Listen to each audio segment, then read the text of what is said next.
This is East Carolina Defense Coordinator Blake Harrell, and you listen to the Sports Objective, the official unofficial podcast of the Pirates.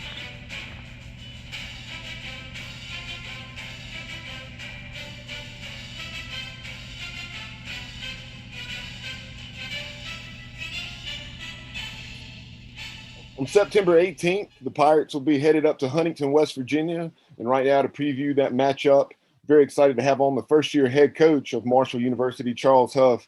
Coach, welcome into the show. Thanks, guys. Happy to be here. I really appreciate you having me on and getting the opportunity to speak with you guys about the game. Absolutely, no doubt. I'm looking forward to this matchup. It's a nice rivalry that goes back a lot of years. And then obviously these two programs were in Conference USA together for several seasons. But, Coach, before we dive into this club specifically, let's just talk about you and you getting your first head coaching job. You're originally from Maryland, that DMV area. You played at Hampton and down the road there in the Tidewater region. So just talk about your path into coaching. 15 years prior to getting this job, spent the last couple seasons on Nick Saban's staff at Alabama. Yeah, I was, like you said, I grew up in Maryland, had an opportunity to get into coaching right after I got done playing, which is usually, you go GA route and you got to kind of bounce around a little bit. But I was lucky enough to kind of get right into it. And then I've honestly have been able to be around some phenomenal coaches, to be around some phenomenal people, great teachers, phenomenal experiences for me, kind of working at different places across the country, from Hampton to Tennessee State, Maryland, Western Michigan, the Buffalo Bills, Penn State, Mississippi State, and Alabama, and now here at Marshall. And I think the one thing that you learn kind of along the way is this game of college football, especially, really connects people and communities. There's always a lot of phenomenal stories that are tied into teams and history, that, as transition into a new job or a new location, learning about those things really get you entrenched in the community, the history, the passion of college football and college football teams.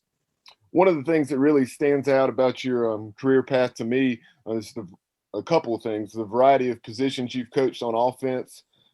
Then you had the opportunity to spend, like I mentioned, the last two seasons as an assistant head coach, in addition to coaching the running backs at Alabama, the previous season at Mississippi State.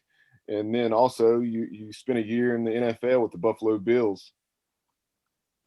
Yeah, I think, when you're a coach and you're trying to excel, to the highest level, you obviously learn the entire game of football. And the more you understand the game, the more positions you can work with, the more you can teach and develop guys, and it ultimately creates more value for you and the program.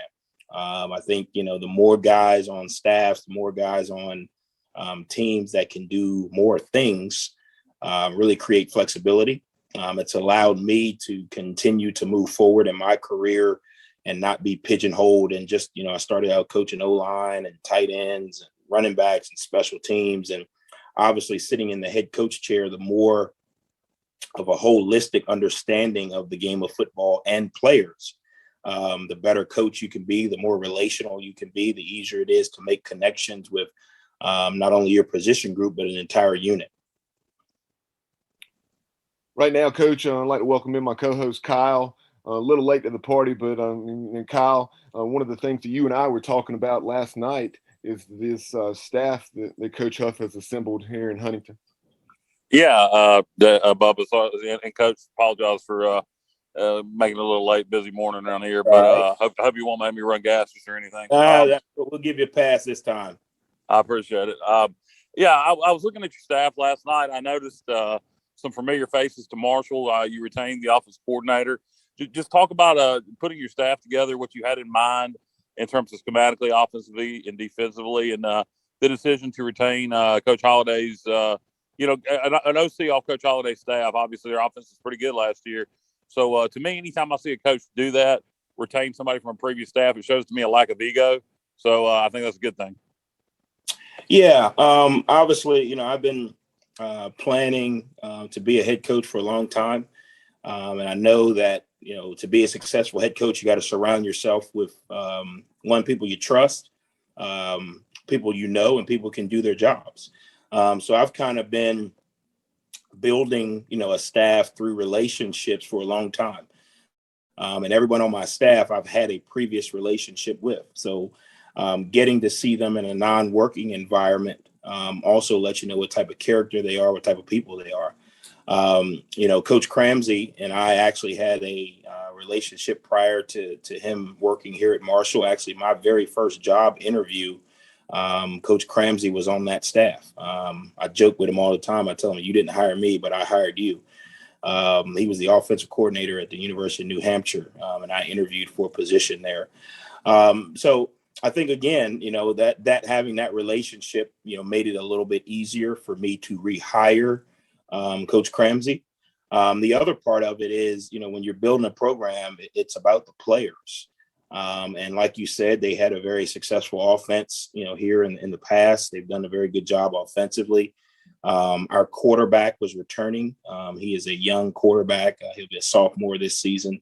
With the COVID, I don't know what you call it now, but so being able to keep the system and the terminology consistent eliminates some retraining, for all the players on offense. Now, obviously, there are a lot of things that we're going to add from my background, at Alabama and other places. But whenever you can keep the foundation the same, I think you really speed up the learning and maturation of the players, because regardless of who the head coach was last year, they were a year younger. Obviously, we could go out and we could run, pro style and run lead every play. The players would be a year better. But being able to keep the terminology, being able to keep some type of consistency, I think is huge for, being able to have success down the road. So rehiring Coach Cramsey was an easy deal because I had a past relationship with him. The offense had some success. Our quarterback has a very good relationship with Coach Cramsey. Obviously, offensive football starts and ends with the quarterback. We know that. So the more comfortable I felt we could keep him, the better or the faster he would grow. So that helped. On the defensive side of the ball, being an offensive, background head coach, you want somebody on the defense who sees things from a head coach's position. Lance Guidry has been a head coach before. He's had success at this level in this conference before. He's a fiery, pressure-first defensive coordinator.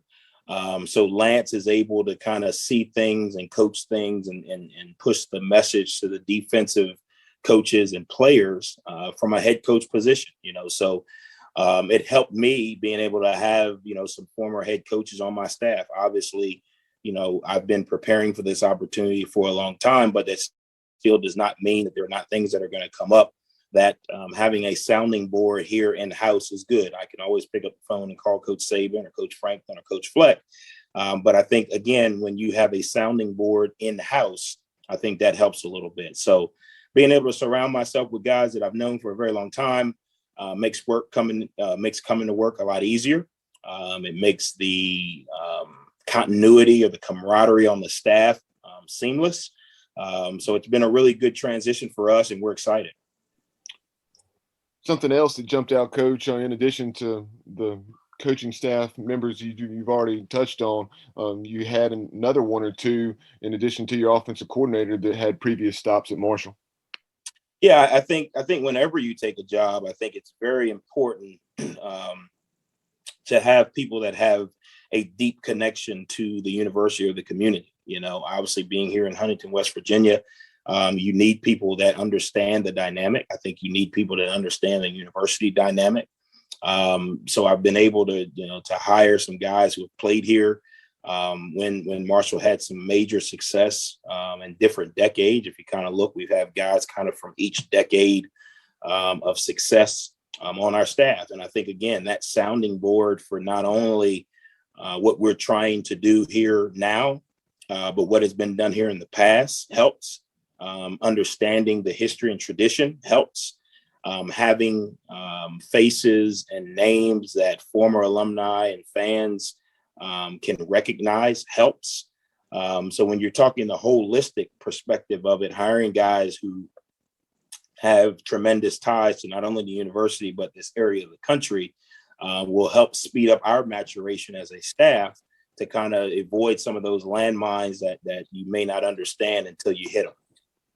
Kind of bridging the gap, Coach, as we start to talk about this year's club, piggybacking off of what Kyle had said a moment ago in terms of the offense's productivity. You look at last year, 7-3, 7-0 start, and then struggle down the stretch. But you take over a very good situation in many respects, and you guys are projected to win Conference USA. Obviously, that doesn't mean anything. It just means what you have the potential to do. Yeah, I think, again, when you look at our team returning, obviously we've got a lot of talent. And I think, you look at last year, they had some success early, and for whatever reason, I wasn't here, but for whatever reason, they still finished with a very good record. The way they finished is probably not the way that they wanted to.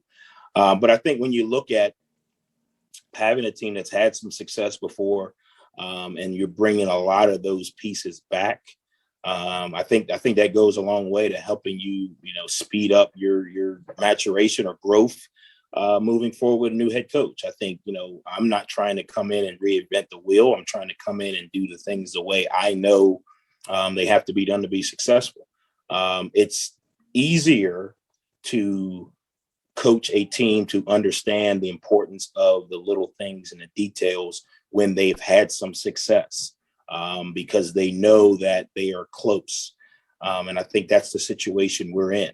We got an opportunity to really, we talk about it in our building, close the gap, and teaching them how to work, teaching them how to be successful is easier when they've actually had success. We deal with 18 to 22-year-old kids. As you know, it's what's important right now, or what's going on right now. And if I do this, what is it going to get for me? And I think being that they've had some success, it's easier for my staff to come in, even though our philosophies are different. It's easier to come in and preach the things that they have to do in order to be successful. You referenced quarterback Grant Wells last year as a freshman, 18 touchdowns, 9 interceptions. And I believe a lot of those interceptions came in 1 or 2 ball games. So just talk about having a proven signal caller like that to lean on your first year as a head coach.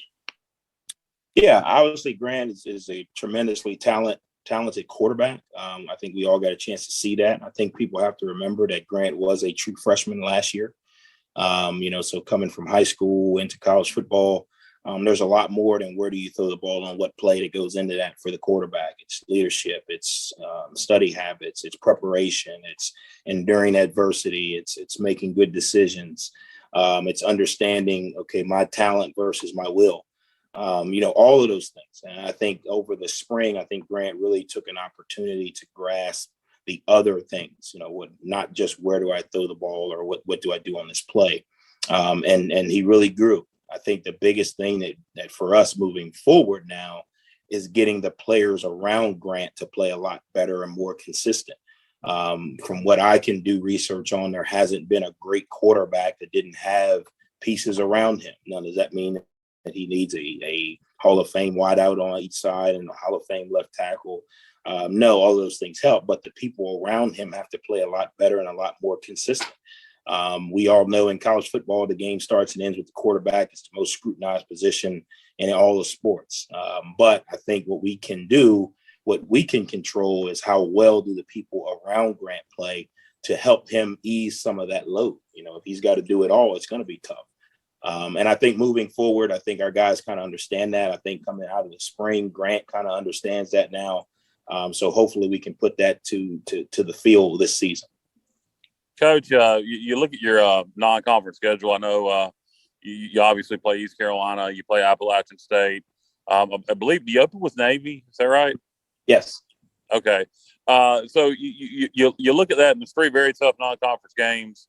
No Alabama, no LSU, nothing that you feel like you're fighting from underneath. But it's 3 games that you could win them or you could lose them. And I know you're planning on winning all 3 of them.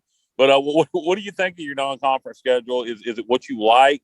Would you like to play somebody like an Alabama or something like that?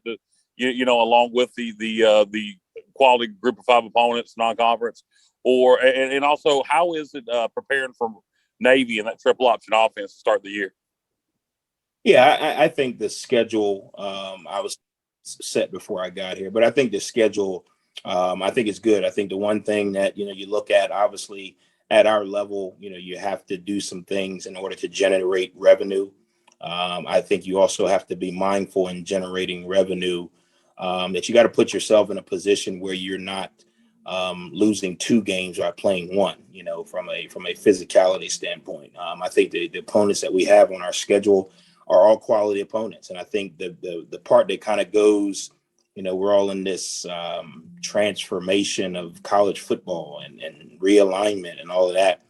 I think the thing that we all got to be mindful of, there are some of these games, I think we have a very good schedule, because some of these games mean more to the fans and to the communities and to the programs than just who's playing who. I think obviously we can use, the ECU game, for example. Coach Houston's done a phenomenal job there. And regardless of who was sitting in this chair or in Coach's chair, the tradition and the history and the storyline between ECU and Marshall goes deeper than what conference you're in now.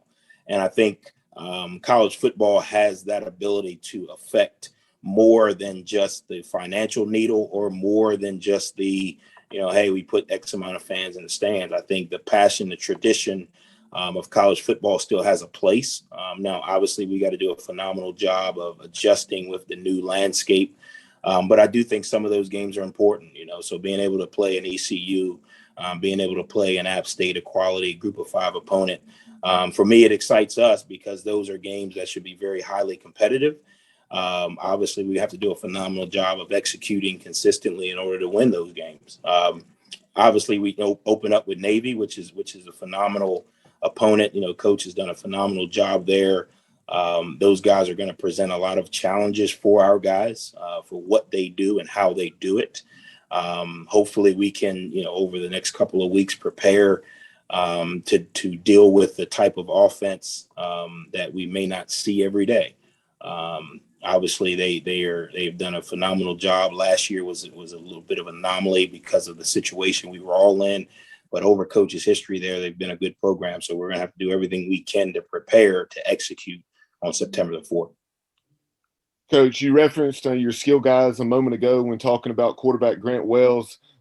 Last year, as a true freshman quarterback, he had the benefit of a tremendous ground game with the likes of Brendan Knox. Knox is gone, but you have Sheldon Evans and then Knowledge McDaniel, 2 very big and talented backs returning.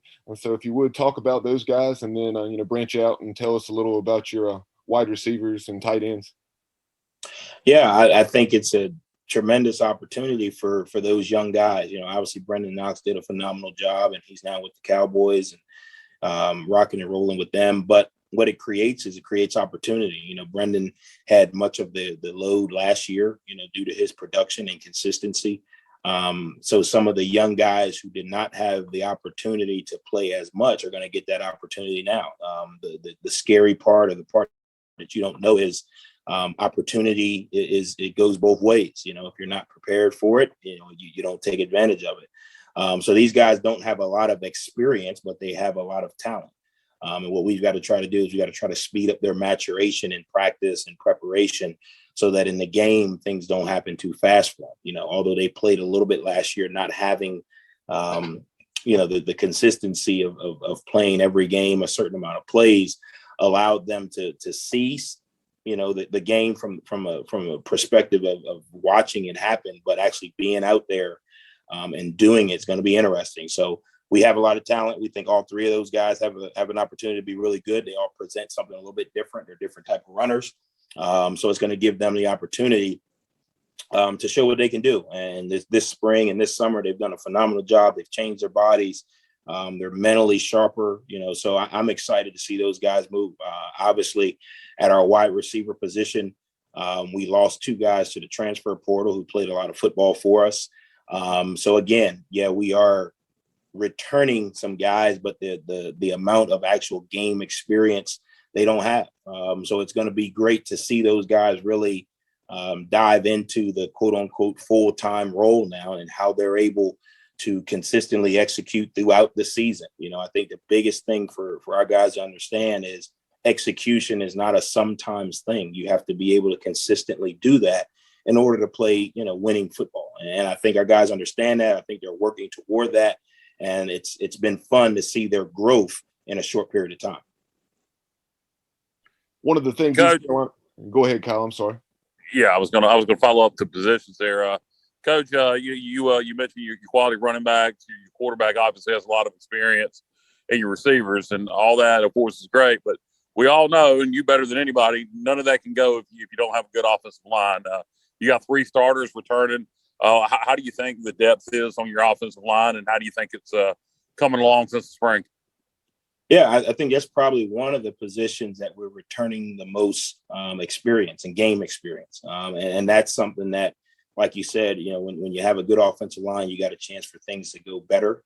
And I think our offensive line, it's interesting because we're returning 3 starters, but there's a lot of backups or kids who didn't play who have been here a while, so I think we have a lot of competitive depth at that position. We do not have a lot of competitive experience. So that's what we're going to have to be able to kind of find a way to, gain in these next 4 weeks of camp, and try and get as many guys experience that may not have had the experience. The positive is they've been around here. They've been through a season. They know how to prepare. Just actually doing it in a game setting is going to be something new. Coach, moving over to very quickly talk about your defense. You talk about first-year defensive coordinator Lance Guidry. Last year, the Herd was one of the best in the country on the defensive side of the ball, 13 points per game and 279 yards per game, numbers that you very rarely see in this day and age of college football. You did lose a key guy at each level of the defense, but tell us about what returns.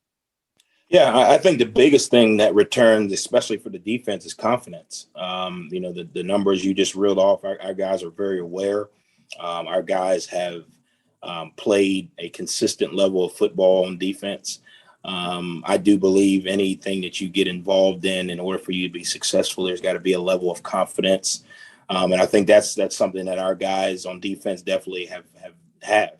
I think they understand how to play defense. I think they understand the consistency needed to succeed. Obviously, we're changing systems slightly. Will be a lot more pressure. We're going to get a lot more athletes on the field. So I think it's going to be a more of a up-tempo, fun brand of defense. But I do think the confidence that they've gained from the last year and returning a lot of those guys that were on that defense is going to help us. If you would touch on cornerback Stephen Gilmore Jr. Yeah, Mr. Consistency is what I call him.